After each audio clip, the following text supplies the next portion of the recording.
السلام عليكم، كي دايرين؟ كنتمنى تكونوا بخير وعلى خير وانتم كتشوفوا معايا هذا الفيديو. بداية عزاؤنا إلى عائلة الضحايا، الله يرحمهم ويصبر ذوي الأهل ديالهم يا رحمن يا رحيم.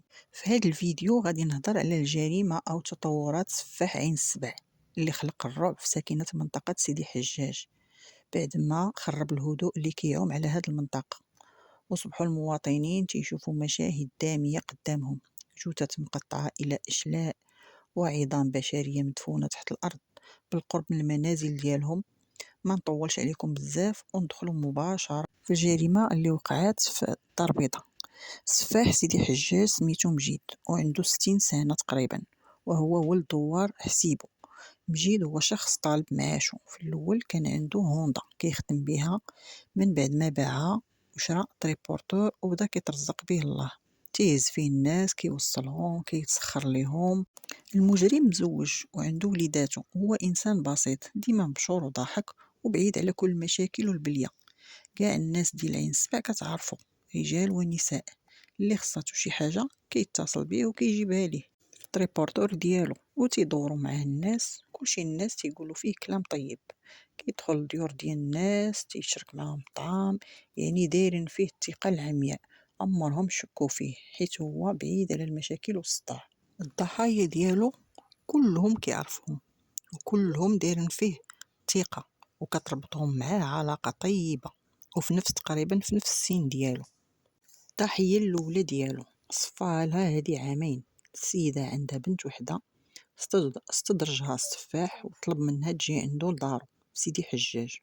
ونهار خرجت من دارها ما عاوداتش رجعت، ونهار غبرات وبنتها كتقلب عليها، وضعات شكاية في الأمن بالاختفاء ديال الأم ديالها، ولكن بدون جدوى، بحال الأرض شقات وسرطاتها. ديك الساعة كان قاتلها السفاح ودفن الجثة ديالها، وملي تخلص منها ومن معالم الجريمة بقى المجرم مخلي عنده التليفون ديالها ومشعلو وخلى فيه حتى لاكارت ديالها ديال الضحية، وبقى خدام به تقريبا مدة شي 3 شهور. وملي السيدة غبرات كلشي عائلتها كيصونيو عليه في النمرة ديالها وكيجاوبهم. هاد السفاح تيقول لهم بلي الام ديالهم مشات مع مراتو لمراكش وراه تزوجات تما، كاع ما تخافوا عليها، وراه عايشه بخير وعلى خير مع راجلها. راهي ما بغاتكمش تعرفوها حيت هي تزوجات وما بغاتكمش تسيقوا لها الخبار. المهم بلا ما تبقاو تعيطوا ليها، راه واكله شاربه هانيه مفوجه مع راسها، بلا ما تبقاو تسولوا فيها. 3 شهور وهو كيهضر معاهم وتيجاوبهم عادي بحال ما كاين والو، وهذا الشيء باش ما يقلبوش عليها ويقولوا راه هي مشات لمراكش بخاطرها، زعما هي اللي اختارت تمشي. الضحيه الثانيه ديالو هو عساس، اختفى عن الانظار هادي شي عام ونص تقريبا. هاد السيد مزوج وعنده وليداتو صغار. السفاح كانت عنده واحد الشقه ديال الاستفاده بغى يبيعها، وجا عندو هاد العساس شافها وعجباتو واتفق معاه باش يشريها منه، وعطاه العربون باش يخليها ليه. من بعد وقع بيناتهم شي مشاكل على هاد العربون ودابزوا على بعضياتهم. السفاح بغى ينصب على هاد العساس في داك العربون، والاخر شنق عليه، وهنا غادي يقتلوه ويدفنوه في البقعة الأرضية. الضحية الثالثة والأخيرة اللي هي سيدة تقريبا في العمر ديالها 72 سنة، اللي خرجت من دارها وما عاوداتش رجعت ليها لمدة 50 يوم، حيت السفاح استدرجها لدارو في سيدي حجاج. غبرات من نهار 7 في شهر 9 الماضي. هاد السيدة ساكنة في عين السبع وعندها فيلا وكانت ميسورة الحال. هاد المجرم تيتسخر ليها وتيدخل عندها للدار وديره فيه الثقة العمياء، وشحال من مرة كلا طعامها ولا كيعرف عليها كلشي، وقرر مع راسو يقتلها حيت طمع في الذهب والفلوس اللي عندها وصفاها لها حتى هي. هاد الضحية الثالثة قتلها واحتفظ بالهاتف ديالها اللي هو غادي يكون السبب باش غيتم الاعتقال ديالو. الضحية الثالثة كان عندها تليفون من نوع ايفون وفيه الايميل ديالها. نهار قتلها المجرم شد التليفون وطفاه وبقى خازنو عنده. ملي مشاو ولادها ديكلاراو بالاختفاء ديالها، عطاو البوليس الرقم ديال الهاتف ديال الام ديالهم، وهنا البوليس غيدخلوا هذاك الرقم في السيستم باش ملي يشعل الهاتف غيعطيهم الاشاره. وبالفعل بعد ازيد من 40 يوم من الاختفاء ديالها اخيرا تليفونها شعل هاد الجمعه اللي فاتت، وهنا البوليس غادي لوكاليزيو وغادي يعرفوا فين كاين. وداكشي اللي كان مشاو للبلاصه اللي عطاهم الجي بي اس ديال التليفون، وهما يوقفوا على واحد خينا جالس مع راسو، عاد شافو هو يتخلع ما عرف راسو باش تبلى. قالوا ليه منين جاك هاد التليفون؟ راه هاد التليفون ديال واحد السيده اللي مختفيه مده طويله. قال لهم هاد التليفون عطاه ليا خالي، وانا ما كنعرفش هاد السيده. سولو خالي، وبالفعل مشاو تيقلبوا عليه من بعد ما خداو الهويه ديالو وحتى هو شدوه. قال لهم قالوا ليه منين جاك هاد التليفون؟ بقى غير تيخرج وتيدخل في الهضره، انا ما عرفت شريته. المهم بقى غير كيخربق عليهم بالهضره، وبان عليه الارتباك، وما يزيروه مزيان في التحقيق واعترف لهم بكل شيء. في الاخير قال لهم انا اللي قتلت السيده ودفنتها في سيدي حجاج في البلاصه. داوه البوليس وقالوا ليه ورينا فين دفنتيها. هنا البوليس بداو كيحفروا في البلاصه اللي وراهم السفاح، طلعت لهم عظام بشريه ديال الجثه الاولى وعظام بشريه ثانيه، وهما يتصدموا. قالوا ليه اش هادشي؟ راه كاين جوج ديال الجثث، وانت قلتي باللي دفنتي غير جثه وحده.